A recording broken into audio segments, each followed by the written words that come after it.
আসসালামু আলাইকুম বন্ধুরা, কেমন আছো সবাই? আশা করি সবাই ভালো আছো। আলহামদুলিল্লাহ, আমরাও ভালো আছি।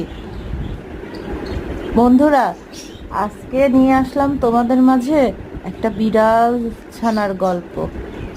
একটা নয় বন্ধুরা, দুইটা বিড়াল ছানার গল্প।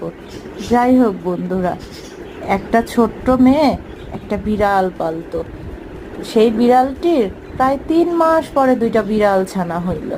সেই বিড়াল ছানা দুইটা দেখতে এতটাই সুন্দর যে অন্যান্য বিড়ালরা তাকে দেখে হিংসা করত এবং সেই বাচ্চা দুটোকে মেরে ফেলতে চাইতো। কিন্তু মা বিড়ালটি অনেক যত্নে বাচ্চা দুইটাকে রাখতো। আর সেই যে ছোট মেয়ে বাচ্চাটি, ওই বাচ্চাটি যে বিড়ালটাকে পালতো, ওই বাচ্চাটি খুব ভালো ভালো খাবার দিয়ে তাদেরকে রাখতো। যাই হোক বন্ধুরা, আজ এ পর্যন্তই। ভালো থেকো, সুস্থ থেকো, সবাই সুন্দরভাবে থেকো। নতুন